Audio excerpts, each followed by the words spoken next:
antara karomah gitu kan. Ya. Karomah mukjizat. Itu kan Siap. para nabi, sedangkan karomah kan itu dimiliki oleh para wali. Siap. Nah, terus masalahnya gini kan. Tepatnya tidak dimiliki. Saya cross check, itu tidak dimiliki. Siap. Diberikan. Nah, beda ya. Diberikan ya. Sama Siap. seolah kalau dimiliki itu seolah-olah kalau dimiliki itu seperti peci saya, sesuka saya mau dipakai atau saya mau tempeleng Jokowi. Kan begitu loh. Siap. Kan enggak gitu loh. Nah, temanya nanti ini nih akan dibahas nih. Saya nanti malam ngebahas ini nih karena ada kaitannya dengan Syekh Nawawi. Ini saya mau buka pengajian ini nanti besok malam, pengen jadi ustadz dulu. Nah, ini temanya nanti akan dibahas. Karena kan kaitannya dengan Syekh Nawawi, pembahasannya Syekh Nawawi tentang kajian Syekh Nawawi dan dalam konteks ada piknya gitu. Ini nanti, ini kitabnya Syekh Nawawi. Tapi saya sih sebenarnya lebih suka jadi orator ngamuk-ngamuk. Ngebahas kitab tuh puyeng. Katanya inna syaitona idza dakhala ramadanu sufidati syayatinu. Apabila datang Ramadan, uliqat ababun nar, futihat ababul jannah, uliqat ababun nar, wasfidati syayatinu. Setan dibelenggu. Wadah kesurupan. Itu adalah dalil bahwa orang kesurupan itu bukan dimasuki jin. Waalaikumsalam. Insya Allah pembahasan ini tidak akan ditemukan di pondok pesantren manapun. Enggak nyombong, memang yang nggak dibahas di pesantren-pesantren. Jadi temanya ini biar orang yang tidak tahu jadi tahu ya. Orang kesurupan itu cuma nggak punya uang. Iya Raden. Orang lagi banyak masalah, orang yang dalam penekanan mentalnya gitu. Itu ada itu. Si Kang Baha itu dukun kepanasan. Jadi rata-rata banyak sekarang oknum ustadz, oknum kiai memanfaatkan masyarakat yang polos, yang awam dengan temanya halu. Jadi orang sakit, usaha seminggu kurang lancar aja jualannya. Nah, itu dimanfaatkan nanti. Jadi sebenarnya ahli hikmat, peruqyah itu suka menabur cuka di atas luka. Jadi ada orang misalnya usahanya lagi kurang lancar seminggu nih, itu nanti dihubung-hubungkannya sama mitos bahwa ada orang yang syirik. Seperti itulah. Aboilang iya seperti aboilang. Itu dukun ustadz itu kategorinya. Nah, pokoknya yang mengatasnamakan hikmat aja, supranatural aja. Itu banyak terjadi di mana-mana se-Indonesia. Ada orang usahanya kurang lancar, itu nanti akan dihubung-hubungkan ke mitos. Ya, satu pertanyaan mungkin Kang. Tadi 10 Akang saya jawab. 10 saya jawab. Ini satu aja cukup lah. Cukup. Siap. Tadi Akang mengatakan bahwa orang yang kesurupan itu adalah ada penekanan dari dirinya sendiri. Ada masalah lah gitu. Ada masalah. Apakah mutlak dari masalahnya sendiri atau ada hal-hal gaib secara haluisme ya yang disebabkan ke orang itu? Apakah itu ada pengaruhnya dengan gaib-gaib yang kayak gitulah? Atau khusus diri pribadinya aja yang ada masalah gitu? Mohon penjelasannya. Pertanyaannya satu tapi detail panjang kali lebar ini. Ya. Oke, sebelum saya jawab saya bertanya dulu, ada faktor eksternal, maksud Anda apakah ada faktor eksternal? Pertanyaan sampean ini kalau disederhanakan, apakah kesurupan itu murni faktor internal atau faktor eksternal? Kedua, ada faktor eksternalnya ada. Maksud eksternal ini apa maksudnya jin? Ya. Oke. Kalau larinya kepada ayat yuwaswisu fi sudurin nas, bisa dikatakan iya. Jadi yang saya tolak di sini adalah dalam konteks kesurupan jin tidak memasuki. Nah itu tuh. Ya, jadi pertanyaan saya itu, ada hal lain yang mempengaruhi di dalam internalnya sendiri gitu kan? Kan kalau dari eksternal tidak bersifat pasti. Iya. Nah, maka tidak etis. Bagaimana cara orang mengukur kesurupan itu ada faktor eksternalnya? Bagaimana cara mengukurnya? Walaupun di Al-Quran kan diterangkan yuwaswisu fi sudurin nas, jin membisiki. Ya, berarti kan internal, eksternal ya, eksternal. Ya, eksternal, ya eksternal. Nah, eksternal tuh. Nah, tapi kan susah kita mendiagnosanya, memastikan ini ada faktor eksternal. Maka dialognya yang tepat didiskusikan adalah faktor internal. Karena di semua persoalan kesurupan, selesai faktor internal, eksternal nggak bisa ngaruh-ngaruh apa. Kan justru layak dulu. Kalau faktor eksternal itu Ya, pemicu. ya. Tetap Ya. aja dari internal kita, mental kita, psikis kita. gitu loh. Ya. Ya sama misalnya, ya kayak orang dicubit aja. Kalau memang kayak orang ditowel gini, ya kalau memang kitanya kuat kan nggak merasa sakit. Berbeda ketika posisi kitanya lagi terluka nih, misalnya kena luka bakar. Ditowel itu kesakitan. Artinya kita secara umum tidak bisa menafikan eksternal ini. Ya. Tapi kita tidak perlu fokus ke sini gitu loh, karena ini bukan utama. Faktor utamanya adalah internal, pemikiran, psikis kita gitu loh. Tapi gini Kang. Lagian nggak ada alat ukurnya memastikan ini ada terlibatannya jin atau tidak, nggak ada disiplin keilmuan yang menjangkau itu. Alat Ya. ukurnya nggak ada. Nggak ada. Tapi gini Kang, banyak yang kesurupan, katakanlah yang kesurupan. Di sana ada pihak-pihak tertentu, katakanlah pedukunan ataupun ustadz sekalipun baca apa ya ditakutkannya ada faktor eksternal. Akang bilang itu faktor internal gitu kan. Nah, orang-orang yang seperti itu tahu sih nggak hukumnya atau indikatornya eksternal masuk itu ke internal gitu kan? Gini Kang, kan persoalannya ketika orang kesurupan itu kan kita akan melakukan penanganan agar sadar. Nah itu kalau sudah kesurupan itu sudah tidak ada unsur eksternalnya. Eksternal kan cuma pembisikan. Ya, Sama aja kayak orang, sama aja kayak orang mengadu domba. Kalau sudah terjadi chaos, ribut, apakah yang mengadu domba itu hadir di situ? Gitu. Maka sekali lagi yang saya tekankan di sini adalah kesurupan bukan dimasuki jin.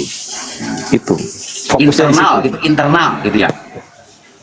Poinnya di situ. Orang kesurupan itu soal internal, soal pikiran sendiri, soal mental gitu loh. Individu mungkin lebih ke individu gitu ya Kang.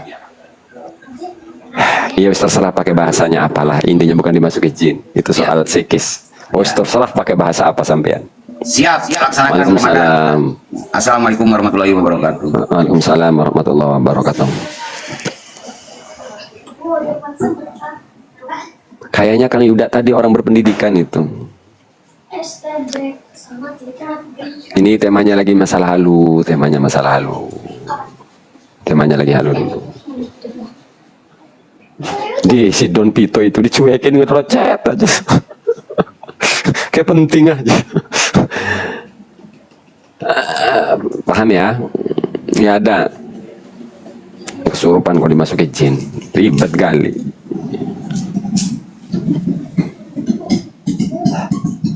Ini temanya lagi tentang mistis. Nanti ngomong turunnya. Aduh, ya netizen ini apakah yang nggak nyimak apa ya?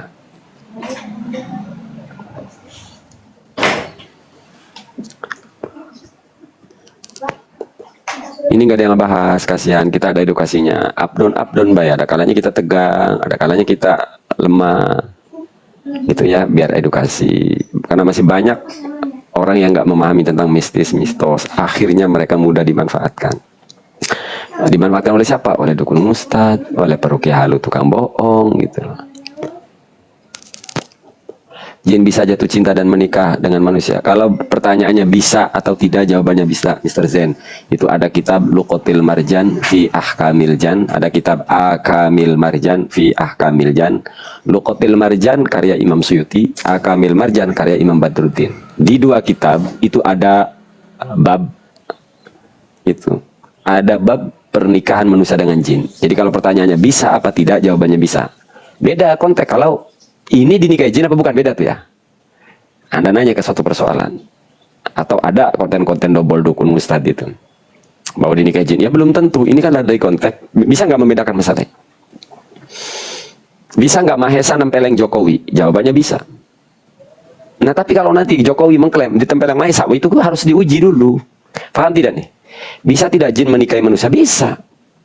Wong jin juga sama, masyhur apa dibebani syariat. Paham tidak nih ngebedain masalah nih? Bisa nggak jin menikahi manusia, manusia menikahi jin? Bisa. Di mana? Wallahu alam, saya tidak tahu. Sama nih ya.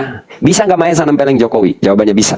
Tapi tidak bisa kalau kemudian besok Jokowi mengklaim ditempeleng Mahesa, ya diuji dulu. Visumnya mana? Kejadiannya di mana? Kejadiannya kapan? Siapa yang melihat? Gitu loh. Tolong bedain ini ya. Karena banyak ada orang. Ya contoh begini nih ya. Contoh framing dukun ustad dan peruqyah tukang bohong. Tentang keberadaan jin itu dimanfaatkan oleh si ahli hikmat, bahwa ketika misalnya ada orang mediumisasi, oh ini jin gitu, kamu nggak percaya adanya jin, kamu ingkar terhadap ayat Al-Quran. Bukan itu, padahal yang ditolak adalah kamu melakukan mediumisasi, itu bukan jin yang masuk gitu loh. Bukan tentang keberadaan jin. Sama tentang keberadaan sihir. Nah, kalau kita nolak mistis, mitos, kalau ada orang sakit kita arahkan ke pengobatan yang rasional, itu bukan berarti kita menafikan adanya sihir. Allah lebih-lebih berbicara sihir. Sihir yang di dalam Al-Quran itu semuanya sains. Sihir di dalam Al-Quran itu semuanya prakteknya sains. Nggak pakai jin jun. Tidak ada satu ayat Al-Quran pun yang menjelaskan sihir itu berkaitannya dengan jin. Justru ketika berbicara sihir itu tentang permainan di Al-Quran itu. Tentang trik, tentang seni, tentang sulap. Gitu. Susah mang orang yang fanatik sama mistik tuh, bener loh. Identik ya. Orang yang kental mistik itu biasanya orangnya fanatik. Atau bahkan ada yang ta'assub. Tidak lebih, kalau ta'assub itu lebih dari fanatik. Fanatik kadang masih diperbolehkan, masih mending. Misal orang NU fanatik ke NU, ya sah-sah saja. Orang FPI fanatik ke HRSN, ya sah-sah saja, masih mending. Ada yang lebih bahaya dari itu, ta'assub. Nah, ta'assub ini udah levelnya itu udah di atas fanatik. Kalau ta'assub ukurannya sampai ketika seseorang itu berbuat salah masih dibela, itu ukuran ta'assub. Ayan surah rajulu qaumahu 'ala dzulmi. Misalnya embruter, pendukung saya kan embruter. Ketika saya salah masih dibela, nah berarti embruter ta'assub namanya. Nah itu udah boleh. Siap LA, di LA ini lagi sama berjempol. Komen saya nggak dibaca Kang. Saya kalau lagi jelasin serius nggak baca komentar. Bukan, nggak dibaca dan nggak terbaca itu beda. Jadi kalau pengen serius tinggal naik. Karena saya terbuka, siapapun naik saya persilahkan. Siap, Lampung. Tidak dibaca, tidak terbaca karena banyak yang komentar itu beda. Anda baper silahkan pergi. Kalau pengen dibaca semua komentar mau tiar saya. Saya akan membaca radio. Oh komentar panjang saya bacain. Terus ngebahasnya kapan. Yang tak suka cara saya tinggal minggir. Anda jangan buang-buang kuota dengan nonton saya. Sombong kali maka ya saya makhluk Allah paling sombong. Saya di sini niat edukasi, menjelaskan sesuatu yang tidak banyak orang dijelaskan. Komentar itu kadang menghalangi pembahasan saya. Untuk temanya tuh. Siap Lampung. Karena saya tidak digaji oleh netizen ya. Saya tidak minta saweran, bahkan saya nggak mau disawer. Jadi netizen tidak berhak ngatur saya. Tak suka tinggal pergi. Bukan sombong ya? Enggak sombong. Saya makhluk Allah paling sombong sealam semesta. Lebih sombong dari jin. Oh, lebih sombong dari iblis. Asal. Wahabi itu digaji kah? Wahabi itu kata Syekh bin Bazhum atba'u Syekh Muhammad bin Abdul Wahab. Kalau Ustadz Wahabi digaji sebagian besar ya. Loh, cara bertanyanya aja bikin pusing saya. Bagaimana cara jin beribadah kepada Allah sama dengan kita? Syariatnya sama dengan kita. Wa ma khalaqtul jinna wal insa illa liya'budun. Sama syariatnya dengan kita. Sama wudu, sholat sama dengan kita. Syariat di dalam Al-Quran, syariat baginda Nabi Muhammad SAW berbentuk sholat, puasa, zakat, haji itu tidak dilakukan oleh malaikat. Jadi malaikat tidak puasa seperti puasa kita. Malaikat tidak sholat seperti sholatnya kita. Artinya mereka kalau sholat dia punya caranya sendiri. Berbeda dengan kita. Kita masa rentak. Solu, kata Nabi. Kama ra'aitumuni usolli. Jadi sama salat yang angkat tangan. Allahu Akbar sama. Sama-sama menggunakan Fatihah. Bismillahirrahmanirrahim. Alhamdulillahi rabbil alamin. Ar-Rahmanir-Rahim. Maliki yaumiddin. Sama orang dimanapun sholat pakainya Fatihah. Nah malaikat sholatnya gimana? Ya nggak tahu. Yang jelas tidak sama. Syariat Nabi Muhammad ini hanya berlaku kepada bangsa manusia bangsa jin. Tahu kenapa? Nah di sini Daniel. Karena jin itulah sama makhluk yang kasif. Hanya beda dimensi, hanya terhijab dari pandangan manusia. Bukan berarti jin itu latif seperti malaikat, bukan. Nah logik sebenarnya ini. Di dalam kitab Akamil Marjan sering saya bahas bahwa ada perbedaan jin itu kasif apa latif. Saya katakanlah kasif sama dengan kita, syariatnya pun sama dengan kita. Malaikat latif, maka syariatnya berbeda dengan manusia. Malaikat nggak bercocok tanam, makanya malaikat tidak berwajib zakat. Gitu ya. Apakah jin Islam mendapatkan syafaat Nabi Muhammad? Iya sama. Jin itu umat baginda Nabi Muhammad SAW juga sama. Itu coba lihat di tafsir Qurtubi, tafsir Baghawi. Ketika menjelaskan surat Al-Jin, oh itu serentak sama semua ya. ada Rasulul Jin, utusan bangsa jin menemui baginda Nabi Muhammad SAW. Lalu Nabi Muhammad menemui, menyampaikan Islam kepada bangsa jin. Jadi sama cara nikah koro jin mang sama. Apakah semua jin bisa berubah bentuk? Tidak semua, atau hanya jenis tertentu. Ya, yang jelas hadisnya keterangannya yatasyakkalu ala ashkilatin mukhtalifatin. Nah, kalau semua apa tidak saya tidak tahu.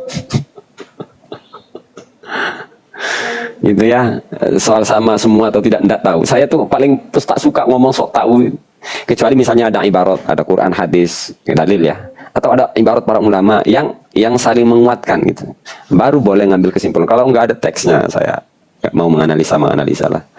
Kalau nggak tahu jawab, nggak tahu. Apakah semua jin bisa tasyakul, merubah bentuk? Nggak tahu. Tapi yang jelas di banyak kitab, banyak kisah menceritakan jin tasyakul, merubah bentuk. Apakah jin bisa masuk ke tubuh manusia? Pertanyaannya bisa melulu, jawabannya bisa. Jin yang kecil dulu. Nah ini nih pertanyaan ngejebak. Bisa memasuki tubuh? Ya bisa, jinnya bertasyakul tadi, berubah kecil. Ayo. Nah ini bahasa bisa apa tidak, ini menjebak ini. Menjebak kadang membodohi. Nah saya jawab bisa, nanti dijadikan argumen. Oh kesurupan dimasuki jin? Enggak, beda lagi. Nah, kan tadi sudah dijawab. Jin mampu bertasyakul, merubah bentuk. Oh berubah bentuk lah jadi lalat, ya bisa masuk. Gitu ya. Tapi pertanyaan Mr. Zen ini nyambung juga sih. Jadi maksudnya gini, saya itu tidak mau terburu-buru menjawab dan tidak mau terjebak dengan teks pertanyaan. Jangan sampai pertanyaannya begini, pertanyaannya A, ternyata yang dimaksud adalah A plus gitu loh. Kalau khurafat itu apa? Khurafat itu dongeng bohong, tapi basicnya itu tentang aneh-aneh, sesuatu yang aneh. Saya ulangi sekali, cerita khurafat itu adalah cerita aneh, cerita ajaib. Ada cerita bohong, tapi nggak khurafat. Contoh, mobil SMK. Ada orang ngomong-ngomong punya mobil SMK, mobil semak. Kan bohong, wakilnya nggak ada, realitanya tidak ada. Apakah itu disebut khurafat? Enggak. Ya cerita dusta bebas. Tapi tidak termasuk kategori khurafat. Nah, khurafat ini basicnya ceritanya keajaiban ajaib. Contoh, tiap malam ada orang ngaku tiap malam bolak-balik ke langit. Wakilnya realitanya tidak. Nah, itu namanya khurafat. Khurafat. Ngul si dewek wis gede si rekudi. Anak udah kelas 6 SD. Ada obat nyamuk aja nyuruh orang tua. Abinya kelas SD itu nyuci baju sendiri, segala-gala sendiri. Ampun lah. Gitu ya. Sampai di mana tadi? Kepotong tuh. Yang nanya serius tinggal naik aja, berinteraksi. Karena typing dengan pertanyaan secara lisan itu lebih mudah dipahami secara lisan. Typing itu tidak memiliki intonasi.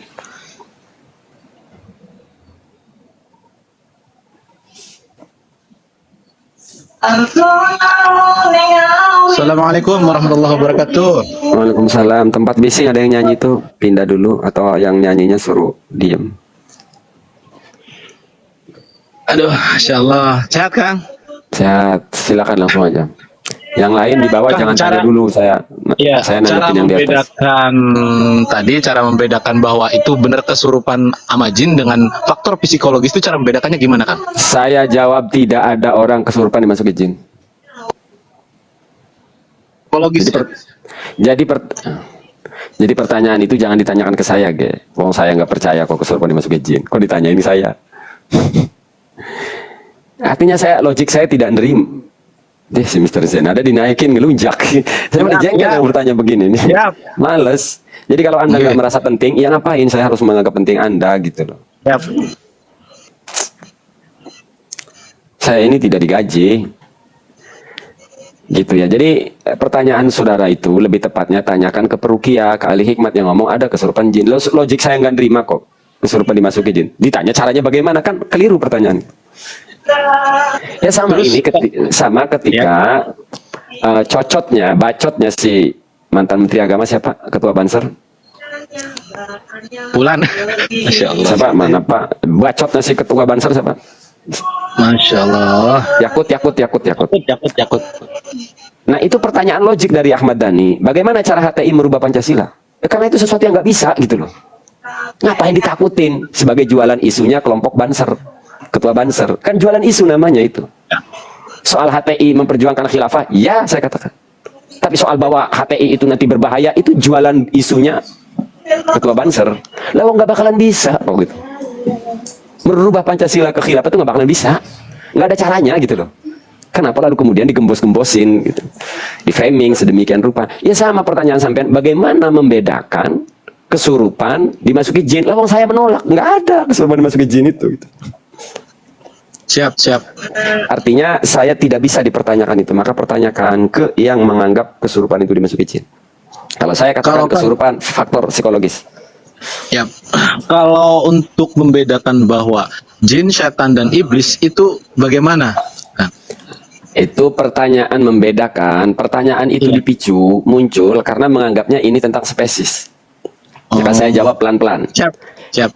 Mulai dari spesies. Spesiesnya apa? Allah menciptakan cuma 3, malaikat, jin, manusia. Nah, step by step kan? Step by step. Spesies dulu yang ditanyakan. Manusia, malaikat, jin. Nah, spesies tuh. Jadi kalau pertanyaannya adalah bagaimana membedakan iblis, jin, setan. Nah, ini pertanyaan lucu juga. Karena berbicara spesies, spesiesnya satu ini. Bangsa jin. Jin itu yang anid marid disebut setan. Iblis spesiesnya jin. Jin yang melakukan pengkhianatan, melakukan penolakan terhadap perintah Allah, dan melakukan pertama kali kesombongan. Spesiesnya jin. Jadi iya. Ya udah. nah, kemudian spesiesnya manusia. Sama manusia juga ketika anid marid disebut setan. Nah, Anda dan saya itu bisa disebut setan. Kapan Anda dan saya bisa disebut setan? Ketika Anda berbohong, ketika Anda melakukan dosa, Anda bisa disebut setan. Wa kadzalika ja'alna likulli nabiyyin aduwwa syayatinal insi, setan manusia dan setan jin. Maka di dalam tafsir Qurtubi diterangkan kullu ma'siyatin mansubatun ila syaiton. Kapan Jokowi boleh disebut setan? Saat Jokowi melakukan kebohongan. Kapan Jokowi layak boleh disebut setan? Saat Jokowi melakukan dosa. Kapan Sambo boleh disebut setan? Saat Sambo ngedor Brigadir Joshua. Kapan saat oknum polisi boleh disebut setan? Ketika mereka melindungi koruptor, mereka melindungi perjudian. Itu loh. Siap. Terus Kang, gini, apakah benar bahwa manusia itu bisa berkomunikasi dengan jin atau setan? Bisa. Nabi sering melakukan itu. Tetapi hanya orang-orang tertentu atau bagaimana itu kan? Punten. Beda. Kalau konteksnya hanya orang tertentu, berarti yang mampu melakukan itu. Kalau pertanyaannya bisa apa tidak, jawabannya bisa. Karena persoalan antara jin dan manusia itu kan perbedaan dimensi, hanya mereka terhijab. Ya kalau jinnya nongol kalah manusia. Bahkan Abu Hurairah pernah menangkap jin, tidak hanya berdialog. Mu'ad bin Jabal pernah menangkap jin, tidak hanya berdialog. Ketika Mu'ad bin Jabal menangkap jin, apa yang dilakukan Mu'ad bin Jabal dan Abu Hurairah yang disampaikan? La arfa'annaka ila Rasulillah sallallahu alaihi wasallam. Aku laporkan ini kepada Rasulullah. La arfa'annaka ila Rasulillah. Kan terjadi dialog. Justru ini dalil-dalil yang sahih ini justru menjadi dalil saya ketika ada orang yang mengklaim bisa melihat jin. Ya mana jinnya? Kok kamu ngaku melihat jin? Jinnya mana? Gitu. Karena sahabat saja ketika menangkap berdialog nongol jinnya. Gitu ya. Jadi balik lagi, setan adalah sifat buruk. Jadi siapapun yang melakukan sifat buruk boleh disebut setan. Mahesa saat berbuat salah, Mahesa boleh disebut setan.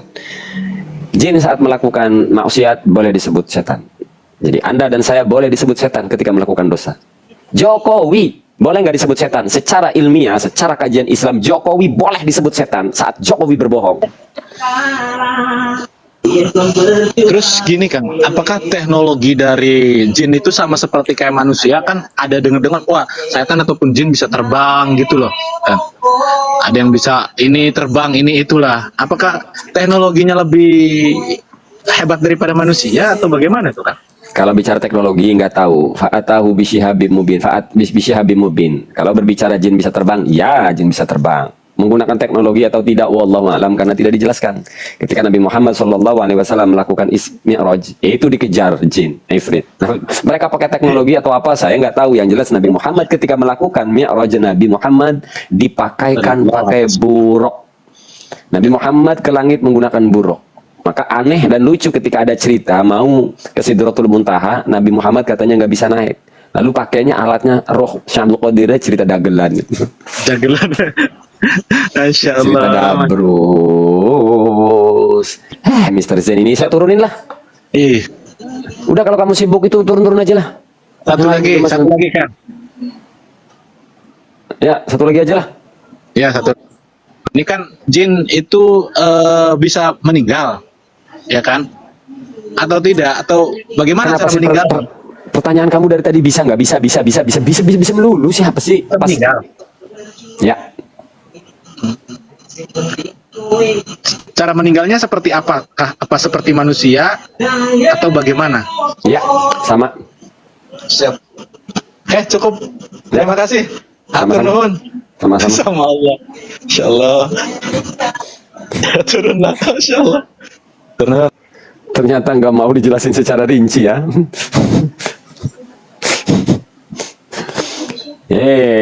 Ranggolawe ini, si itu bagus pelongo ini. Susah naiknya ini. Sinyalmu itu. Itu bagus pelongo. Jaki. Itu bagus pelongo itu Jaki itu. Assalamualaikum Kang. Waalaikumsalam. Izin bertanya dan mohon penjelasannya tentang bahasa-bahasa majaz atau kinayah atau badi ma'ani. Enggak tahu.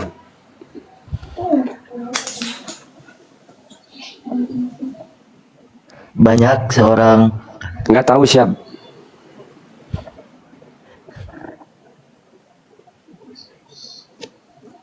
Kang, saya mualaf mohon doanya. Wow, salah Kang Bintang. Doakan saya.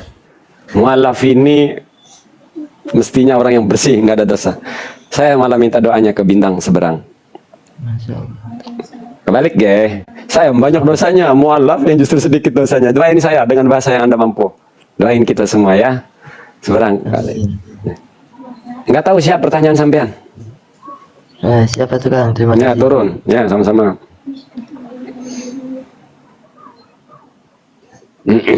Apakah jin membaca pikiran manusia? Ada 13 ayat. Kurang lebih yang untuk sementara bisa saya pakai menjawab pertanyaan. Innahu alimun bidzatis sudur. Wallahu ya'lamu ma fi sudurikum. Ayat yang serupa ini kurang lebih ada 13. Kau tahu Maesa? Iya, saya ngitung sendiri sampai sengaja pernah khatamin Quran itu untuk membahas apakah jin, apakah wali bisa tahu hati orang. Itu. Bahkan dikatakan di banyak tafsir, ma fi sudurin nas, yang ada di dalam dada manusia, yang ada di dalam hati manusia, itu lebih ghaib daripada surga dan neraka. Saya tegaskan sekali lagi, bahwa apa yang ada di dalam hatimu itu jauh lebih ghaib daripada surga dan neraka. Berapa nabi yang sudah ke surga bolak-balik? Tapi begitunya Nabi Muhammad Shallallahu Alaihi Wasallam pernah ditipu. Bahkan ada ayat munafik. Jadi ada di mana Allah mengkat itu, bahwa sesuatu yang ada di dalam hati itu bukan wilayah manusia. Sampai adalah ayat munafik. Nabi pernah dibohongin, artinya Nabi gak tahu hati orang. Banyak Nabi yang ke surga itu, yang sudah ke surga itu. Artinya Nabi sudah tahu surga itu ghaib bagi kita. Dan nabiyin udah bukan ghaib lagi, karena udah lihat. Definisi ghaib kan ma ghaba 'anil a'yun. Nah, bagi Nabi Muhammad surga itu udah bukan ghaib lagi. Nah, hati manusia jauh lebih ghaib daripada surga. Maka ketika dalam suatu kejadian perang ada orang terpepet lalu membaca la ilaha illallah, kalah berperang, kaum musyrikin kalah berperang lalu membaca syahadat lalu dibunuh oleh sahabat, apa yang terjadi? Orang ini suruh bayar fidyah sama Nabi. Maka ada ibarat dari ulama yang kemudian populer di kalangan para santri. Bagaimana kaidahnya dalam sebuah kaidah? Sampai ngeblank saya. Nahkumu bil-dhahir, fahkum bil-dhahir hatta yatabayyana khilafuha. Saya lebih suka membaca hatta yatabayyana khilafaha. Itu ya, jadi ma fi sudurin nas, yang ada di dalam dada manusia itu lebih ghaib juga. Singkat padatnya, singkatnya tidak ada orang yang mengetahui. Hati orang tidak bisa diketahui oleh manusia lain. Sampai sahabat tidak boleh sok tahu tentang hati manusia. Maka coba perhatikan, ketika ada orang kalah argumen karena dia melakukan kebohongan publik, orang itu lalu menjas, jangan, kamu manusia paling sombong. Sebenarnya ketika orang menyebut orang lain sombong, itu dia sudah sok jadi Tuhan. Kenapa? Karena sombong itu fi'liyah qalbiyah, pekerjaan hati. Yang tahu cuma Allah. Maka ketika ada orang yang sok tahu hati orang, itu kan sok jadi Tuhan namanya. Sementara itu hanya Allah yang mengetahui. Maka benarlah tadi, fahkum bil dzahir.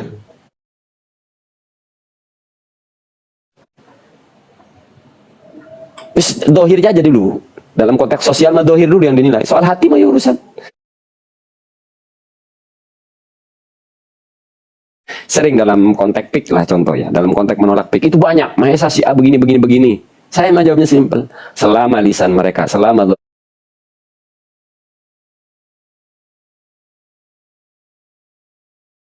dohir mereka menolak pik, itu saudara saya, sahabat seperjuangan saya.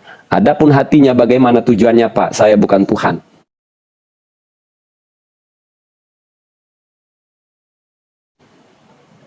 Kagak urus soal dia tujuannya apa.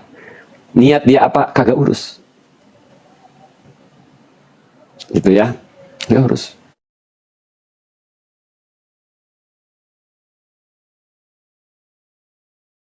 Kalau ada orang sholat,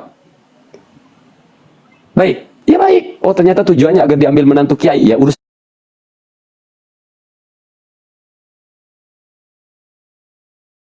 Urusannya dia sama Allah. Gitu ya, alhasil orang tidak mengetahui hati orang lain, gitu. Paham ya? Siap. Ini obrolan yang ngecaprak substansial. Oh, kamu tinggal nyari panggung di sini, bantah saya. Oh, kan lo terkenal nanti, keren itu. Lo nggak usah capek-capek membangun citra, membangun image bertahun-tahun. Lo tumbangin aja Mahesa. Lo terkenal. Ribet kali Ilham. Kasihan sama saya terkomentar di bawah itu. Apa ya? Nyerah dalam membantah, keputus asa membantah saya. Ngecaprak misalnya. Dia sedang mengekspresikan keputusasaannya. Dia sedang menunjukkan keputusasaannya membantah saya. Ngecaprak substansial. Wih, so intelek bahasa. Tapi padahal dia menganggap dia meremehin saya. Enggak bro, saya enggak merasa diremehin. Saya hanya melihat Anda putus asa gitu. Padahal dia tinggal naik bantah deh. Substansi dari apa yang saya sampaikan itu tinggal dibantah gitu. Anda terkenal nanti. Waalaikumsalam Ridho. Biasanya orang-orang halu biasanya gitu. Kalau saya ngebahas haluisme mistis, itu orang-orang halu ngaku hikmat kepanasan semua. Halu ngaku toriko kepanasan semua. Halu ngaku ruqyah kepanasan. Bukan pakai dot, pakai lo. Innallaha yanzuru. Innallaha la yanzuru ila suwarikum. Bukan yanzuru. Yanzuru. Betul. Waalaikumsalam.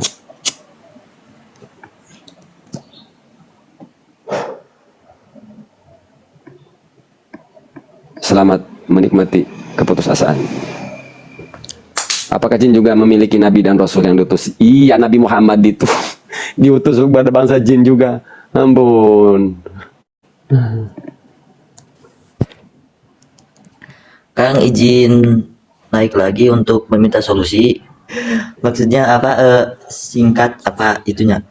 Jadi Habisnya, sudah ya. banyak ke ustadz-ustadz itu yang susahnya itu kakaknya gak ngomong-ngomong, Kang.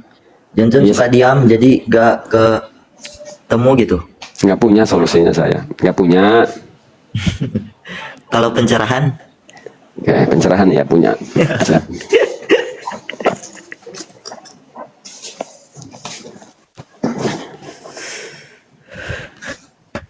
Bicara belum? sungguh terang sekali.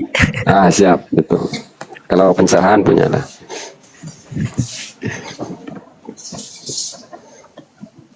Saya udah hilang mood kalau ada santri di sini udah ngomongnya Johar Maknun, Sulam gitu, yang nggak dibahas apa. Jadi, oh ternyata Sulamu nggak guna gitu loh. Kan pengen tahu aja tuh si sang jago mantik, jago badiak bayarnya. Oh nggak kepake ternyata. Jadi ya pengen tahu tuh. Sampean itu di sini tuh Syihab, mohon maaf Syihab, udah bukan jadi gelas kosong. Padahal saya di sini tidak ngebahas Sulamul Munawwarah. Saya nggak ngebahas Johar Maknun. Tapi di sini Anda sibuk menunjukkan bahwa Anda tuh jago mantik, jago badiak. Nggak guna ilmumu kalau ada persoalan ini. Enggak kan, Lebih emang lucu lagi. belum paham kok. Loh sebenarnya kalau sampai itu jago mantik nggak perlu bertanya begitu. Jadi kan kaguna gitu loh. Apalagi kalau sampai orang jago mantik, jago segala fan ilmu alat tapi masih halu, kan lucu. Gunanya apa itu ilmu gitu? Kan ilmu mantik itu ilmu berpikir, tapi kok terjerumus kepada kehaluan gitu. Coba saya mau tanya, ilmu mantik gunanya untuk apa? Untuk debat apa untuk berpikir? Berpikir. Berpikir. Kok ada santri jago mantik tapi terjerumus kehaluan? Ayo. Ilmu mantik itu ilmu berpikir. Pertama kalinya kok, Kang. Loh, baru pertama. Ada berapa ribu orang saya bisa kumpulin tuh? Ada ribuan orang tuh santri itu jago mantik tapi kental mistis orangnya. Maksudnya hal-hal yang mistis terjadi di keluarga saya kok, Kang. Saya ngomong umum. Saya ngomong umum. Kan banyak santri yang jago mantik tapi terjerumus kepada mistik. Nah, berarti ilmu sulamnya nggak kepake gitu loh. Ya, siapa yang saya terima? Nah, kedua, saya misalnya solusi itu nggak bisa karena Anda bukan orang yang mengalami. Jadi kalau Anda naik di sini, nanya itu yang bersifat umum, jangan satu kasus. Anda itu nanyain kasus. Nah, kasus mah harus kata jago bantiknya ditasawur dulu kan. Sebabnya, prosesnya, dianalisa dulu. Nah, masa sampai kakak sampean yang mengalami gangguan psikis, sampean yang nanya, ya kagak nyambung. Maka saya jawab, solusinya apa? Nggak punya solusi. Kecuali Anda hadapkan abang kakak sampean di sini. Itu, saudara. Kecuali nanyain keilmuan. Nah, walaupun sampean yang nanya, bisa. Kang, gimana ada orang warat wirid terus jadi gila? Jadi keilmuannya yang ditanyakan. Kalau kakak Anda namanya sebuah peristiwa, kasusnya, ya harus dilirik. Kak, abang kamu bagaimana? Pemikirannya bagaimana? Sebelum gila apa prosesnya? Paham? Boleh saya diceritakan nggak, Kang? Enggak, panjang lah. Saya udah hilang mood menjawab sampean. Ya udah, maaf, Kang. Terima Ya, kasih. sama-sama. Jadi kalau nanya mah mending bersifat keilmuan aja umum, kecuali konteksnya ngeritik. Ya. Ada orang jadi stres, tadinya ngewarat wirid, gimana itu? Apakah wirid bisa membuat orang gila? Nah, itu kan lebih umum ya, lebih umum dan membahas persoalan atau keilmuannya, bukan kasus individunya. Itu ngomongnya bahasanya saya nggak ngerti bahasa intelek, jadi kurang lebih begitu bila. Jadab KW banyak, Kang. Jadab pura-pura banyak. Jadab pura-pura tuh banyak. Ini saya mau jadab ya. Jadabnya saya lagi terkonek dengan wali-wali yang ada di India. Saya mau jadab terkonek dengan wali-wali di India. Har gari badal rahi hai roop zindagi, chaho hai kabhi kabhi. Apakah jin bisa merasakan sakit? Iya, samalah. Jin bisa sakit, jin bisa mati, jin bisa cemburu, jin bisa patah hati, jin bisa gua tempeleng. Jin bisa ditempeleng sebagaimana Jokowi bisa saya tempeleng. Jin bisa tangga ditabok, bisa sebagaimana Jokowi pun bisa saya tempeleng. Kalau Jokowinya mau, saya tempeleng saya, ya saya tempeleng Jokowi. Oh, pusing-pusing amat. Apalagi kalau aguannya yang minta ya, saya tempelengin dong saya, kata aguan. Wah, pusing-pusing amat. Dosa tak? Enggak dosa nempeleng Jokowi kalau Jokowinya yang minta. Dosa tak? Enggak dosa.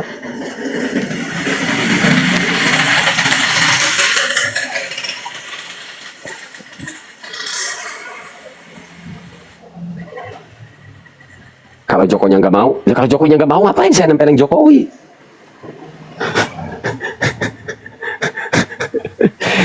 Kalau Jokowinya nggak mau ditempeleng, ngapain saya harus nempeleng Jokowi? Si begundal aja cuma saguan nggak saya tempeleng karena nggak minta mereka. Silakan Nurul. Oke, siap. Assalamualaikum. Siap. Waalaikumsalam warahmatullahi wabarakatuh. Salam sehat, salam semangat, Kang. Ya. Ini, Kang, perihal ini haloisme lagi, Kang, judulnya. Iyalah, biar mengedukasi sayanya, jangan pik dulu bosen. Ya. Siap. Jadi gini, Kang, lihat dari kelompok atau tetangga sebelah ini room ya, banyak sekali kan biasalah orang-orang yang otentik atau misionaris yang menghantam kita itu dari segi ya itulah yang berbau haloisme itu kan gitu, langsung ke the point, ke pusat, Kang. Contohnya gini lah, katanya judulnya kan kalau ini tanya jawab haloisme, tapi di sana menuhankan Muhammad apakah benar, seolah-olah gitu. Nah, aduh, saya ini ternyata di situ ya mereka itu sangat ya girang sekali gitu dan garang sekali juga dalam menghantam ya kebanyakan kebanyakan orang-orang umat Islam yang mungkin cara takdim mungkin Kang ya gitu, mungkin terlalu kebablasan atau gimana, sehingga menjadi sasaran empuk bagi mereka gitu. Ya ada forum ini bagi saya itu ya alhamdulillah gitu. Kang Maesa bisa meluruskan hal-hal yang seperti itu. Walaupun memang Poinnya ada pro apa? kontra Poinnya. juga. Poinnya Poinnya Kang, kali-kali kalau bisa Kang Mahesa ikut gabung maksudnya itu untuk memberantas orang-orang seperti itu gitu loh. saya lebih suka ngeberantas pemikirannya saudara saya yang muslim ketimbang yang non muslim. Dan mereka sudah kafir kok memilih kafir. Mereka sudah sepakat untuk memilih kafir apa?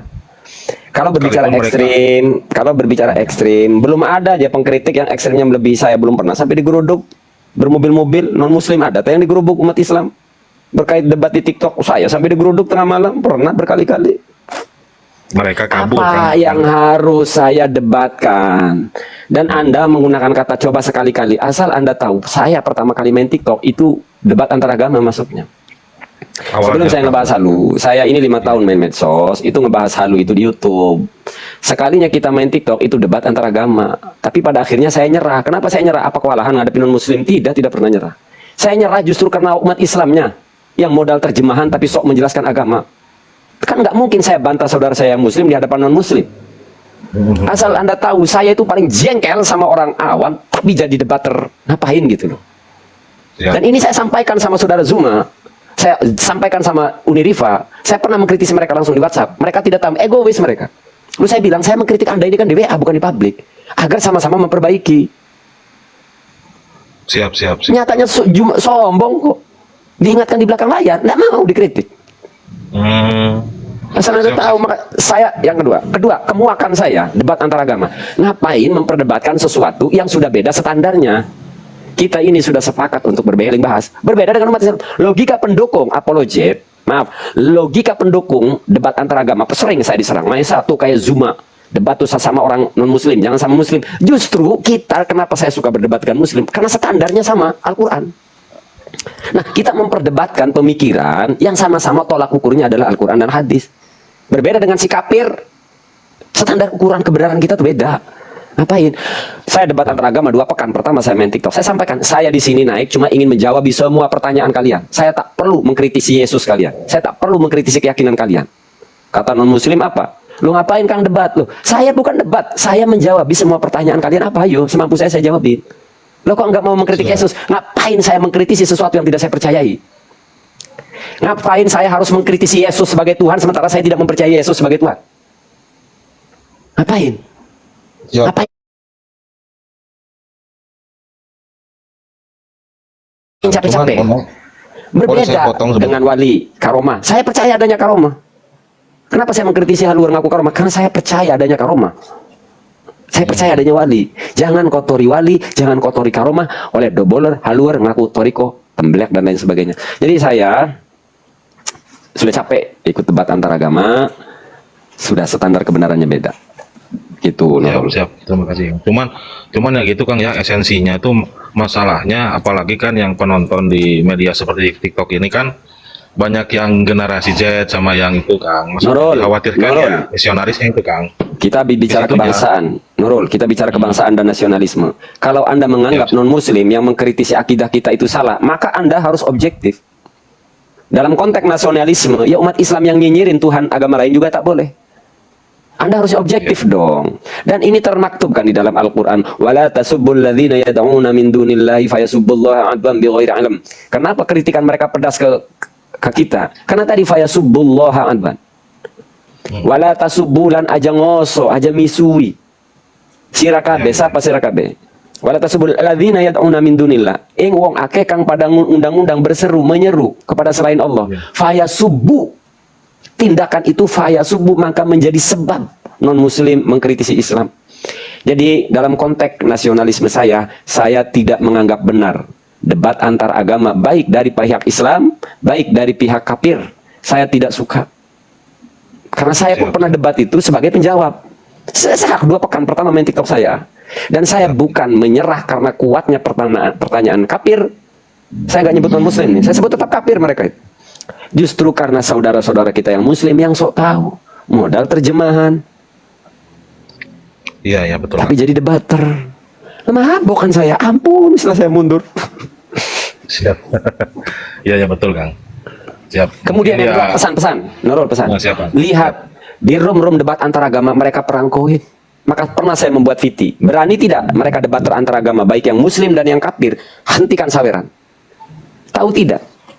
Ketika muslim menghantam kafir argumennya, begitu pun sebaliknya saweran di situ. Ada tak debater antar agama yang berani mengedukasi hentikan saweran, memperdebatkan Tuhannya masing-masing, memperdebatkan keyakinannya sambil main PK-PK? Apa itu? Apa itu? Mereka cari duit di situ. Maka pernah saya tantang waktu itu ada penggemar apologet begitu ya. Masa kalau berani debat sama kafir itu? Lalu saya baikin. Saya akan turun lagi di debat antar agama, tapi berani tidak apologet itu. Orang-orang terkenal itu. Hentikan saweran.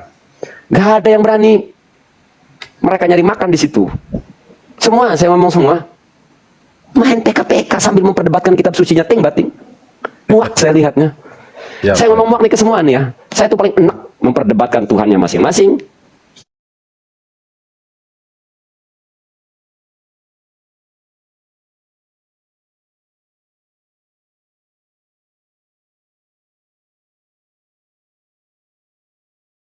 Sambil main PK-PK. siap, siap. Gitu loh Nurul. Siap, Kang. Sampaikan ke si kafir-kafir itu dan sampaikan ke sejumlah dan yang lainnya. Saya muak lihatnya udah. Siap, siap, Kang. Tapi bukan berarti saya tidak mengapresiasi ketika mereka mengislamkan. Itu kan dua hal yang berbeda ya. Iya, iya, siap, Kang. Ya cuman itu sih, karena yang saya lihat rata-rata mereka yang kafir itu selalu menghantam dengan haluismenya itu, sasaran empuknya, Kang. Ya, salah siapa? Mungkin semacam ya, apa? Salah siapa? Ya. Coba perhatikan ayatnya, sama kan, wala tasubur, jangan marahin Tuhan orang lain, nanti jadi sebab Tuhan kita dimarahin, kan sama. Kenapa non muslim mengkritisi kehaluan umat Islam? Lawang kehaluannya dipromosikan oleh oknum Habib, oleh oknum Kiai. Yopo, karena konsep zaman sekarang ini no halu, nggak laku, nggak oknum Kiai, nggak oknum Habib, semua mempromosikan agar jamaahnya rame, pengajiannya rame dengan nyebarin kehaluan. Nabi Khodir datang tiap tahun ke sini. Kakek saya, buyut saya bisa nurunin rantai dari emas. Plongok deh. Mereka semua memanfaatkan umat agar berbondong-bondong ke majelis mereka. Mereka tidak sedang benar-benar menyebarkan Islam. Mereka sibuk menjelaskan silsilahnya, keturunannya. Karena mereka orang-orang yang nggak punya skill. Mereka nggak punya ilmu, nggak punya skill. Jadi yang dijual nama besar para leluhur-leluhur mereka. Mending nggak pakai kebohongan, pakai kebohongan. Brut. Jadi jangan salahkan non muslim mengkritisi kehaluan karena umat Islam sendiri yang nyebarin. Siap, siap, siap. Jadi bukannya kita itu ridho terhadap kekafiran. Kenapa saya lebih suka berdebat dengan saudara yang muslim? Karena standar ukurannya sama. Ya, porsinya sama intinya gitu ya. Loh, masa ngedebatin sesuatu yang ukurannya beda? Kan Siap. nggak logik. Ya. Jadi kalau memperdebatkan itu, memperdebatkan apa? Memperdebatkan pemahaman kita terhadap sebuah dalil. Contoh, Alhamdulillahirabbil alamin. Terkontaminasi. Karena saya juga sakit kalau ketika Nabi Muhammad dibully, tetap sakit. Sakit. Iya, pasti gatal itu, masya Allah, gitu. Dan gimana lagi membeda porsi, kan bingung masalahnya, Kang. Ya, benar juga sih, kita memang harus dari diri kita dulu, memang, Kang. Dan ini bukan dalam konteks akidah saya ngejawab ini, saya sudah disclaimer dalam konteks jiwa nasionalisme saya. Tetap Ya, sosial. kafir saya sebut kafir, kufur tetap saya sebut kufur, iman saya katakan iman. Cuma dalam konteks memperdebatkan, saya tak suka. Siap, Kang. Nah, kan kebanyakan sekarang ini kan ya antara karomah gitu kan, Ya, karomah mukjizat itu kan siap. para nabi, sedangkan karomah kan itu dimiliki oleh para wali. siap. Nah, terus masalahnya gini, Kang. Tepatnya tidak dimiliki. Saya cross check itu tidak dimiliki. Siap. Diberikan. Nah, beda ya. Diberikan. Sama. Siap. Seolah kalau Siap, dimiliki bos. itu seolah-olah kalau dimiliki itu seperti peci saya, sesuka saya mau dipakai atau saya mau tempeleng Jokowi. Kan begitu Oh, loh. siap, Kan enggak gitu loh. Aduh, ngeri aja kan Jokowi segala aja Kang Mahesa. Siap. Saya dilatih Gini. udah ngomong. Siap. Oh, siap. Nah, ada pertanyaan, Kang. Ini jujur, karena basic saya kan waktu itu saya memperkenalkan diri ke Kang sebagai pendidik. Ini waktu kemarin ini ada acara Sematren, ada tanya jawab lah gitu kan, siapa yang bertanya tentang masalah akidah. Ini ada salah satu anak, Kang, gini, kan salah satu tugas dari malaikat Jibril itu adalah menyampaikan wahyu, gitu kan, menyampaikan wahyu kepada para nabi dan rasul atas perintah Allah. Ya, kata saya tuh. Nah, sekarang kan Nabi sudah tidak ada. Lalu apa fungsinya gitu kan? Tugas malaikat Jibril pada saat ini gitu loh. Sedangkan eh, yang diberikan wahyu ya sudah tidak ada kan, khatamun nabiin ya baginda Nabi Muhammad Shallallahu Alaihi Wasallam. Nah itu Kang. Menurut Kang Mahesa gimana itu? Soalnya, Mau dijawab pakai dalil qot'i apa pendapat ulama ahli tafsir? nah itu lebih bagus dua-duanya Kang. Referensi Karena buat nggak ada saya. dalil qot'i. Karena nggak ada dalil qot'inya. Karena kalau bicara dalil qot'i untuk menjelaskan apa tugas malaikat Jibril sekarang nggak ada. Karena kalau berbicara pengennya qot'i, artinya pengennya pasti jawabannya, maka yang layak menjawab itu pertama langsung Allah Subhanahu wa taala. Karena kan yang dipertanyakan adalah tugas dari Allah. Yang berhak menjawab pertanyaan sampean kalau secara pasti adalah Allah Subhanahu wa taala. Sampean mati dulu. Atau malaikat Jibril langsung. Jibril, lu sekarang ngapain? Kan gitu loh. Iya, iya. Nah, maka pendekatannya adalah tafsir ulama.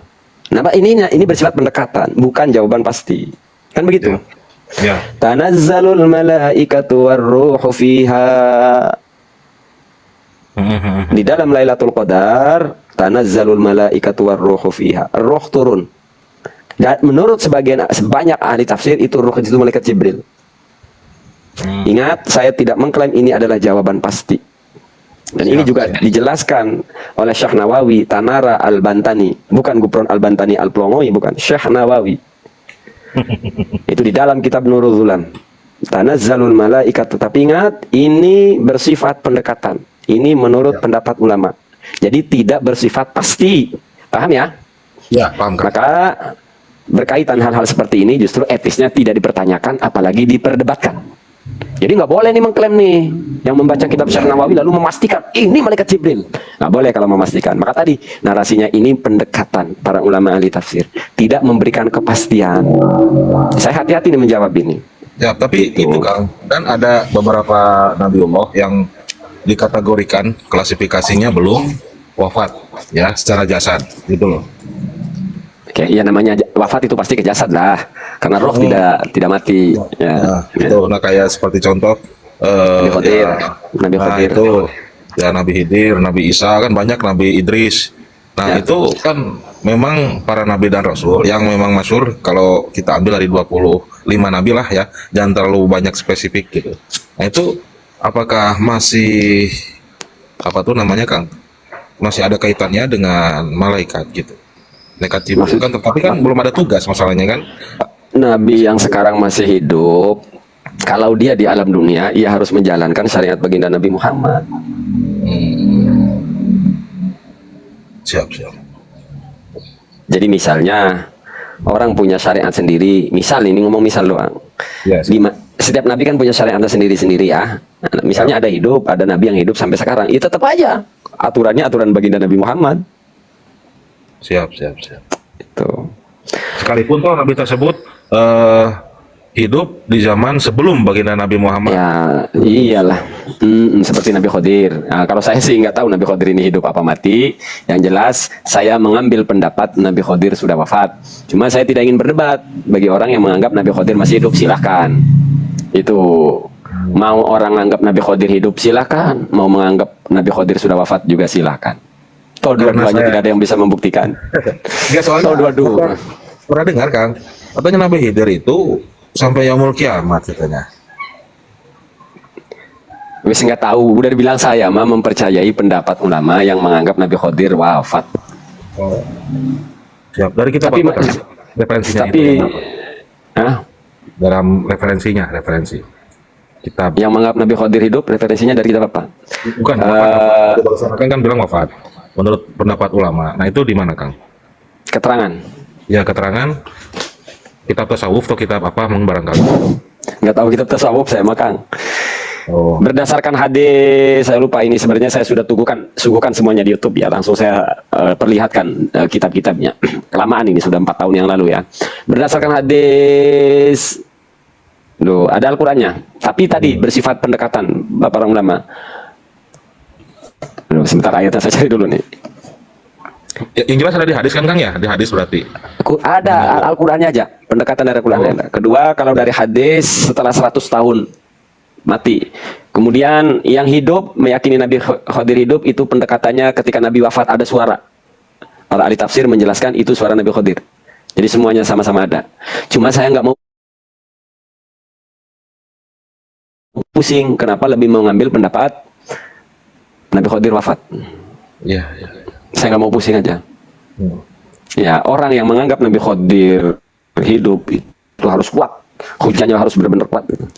Siap, siap. Baik. Gini Kang, ini ada saya kepikiran nih Kang nih. Kan Islam itu secara historis itu kan pendekatannya akulturatif ya, akulturatif. Apa Salah satunya akulturatif masih ada itu? yang akulturatif itu jadi mengikuti adat istiadat setempat zaman dulu ya. Mungkin para aulia tis'ah mungkin Kang salah satu Enggak, contohnya. Saya tidak sependapat. Bentar. Oh, tidak sependapat. Soalnya ada beberapa Kang, gini, maksud saya gini, ini kan dari atas dulu, tarik mundur lah gitu. Jadi ada beberapa lokasi yang memang ketika wafat gitu Kang, wafat terus dikasih sesajen, disimpan di kamarnya. Itu orang-orang tua dulu. Itu mah sosial, Kang. Kalau berbicara sosial, sosialisasi para ulama, semuanya kulturatif. Tapi kalau dikatakan Islam pendekatannya kulturatif, tidak begitu juga. Karena ketika ayat Al-Quran pertama kali diturunkan, itu sudah tidak sesuai dengan zaman. Maka saya pernah kritisi ke statement dari Gus Ulil Absor yang ngomong bahwa Al-Quran kini sudah tidak sesuai dengan perkembangan zaman. Sepintas terlihat dan terkesan modern pemikirannya Gus Ulil Absor. Terkesan keren pemikirannya Gus Ulil Absor. Padahal sejatinya tertinggal pemikiran seperti ini. Kenapa? Lo kok baru nyadar Al-Quran tidak sesuai dengan perkembangan zaman? Nah dari Al-Quran pertama kali diturunkan sesuai dengan perkembangan zaman. Pertama turun itu udah gak sesuai dengan zamannya. Lo kok mikirnya terlambat gitu. Terlihat modern tapi sebenarnya keterbelakangan pemikirannya. Statementnya udah ketinggal jauh. Iya. Pernah saya juga dengar oleh Absor gitu, Kang. Apa tuh gak ada catatan kaki skala gitu kan? Paham, Lah paham. Al-Quran yang memenuhi segala standar, yang sempurna, tulisannya ya, yang amazing, lalu diukur dengan standar orang sekarang. Itulah saya, makanya kalau berbicara Gus Ulil Absor saya suka. Sudahlah. Iya, siap Kang. Ada yang bilang soalnya gini Kang, kan banyak sekali Udah sampai ya. situ aja.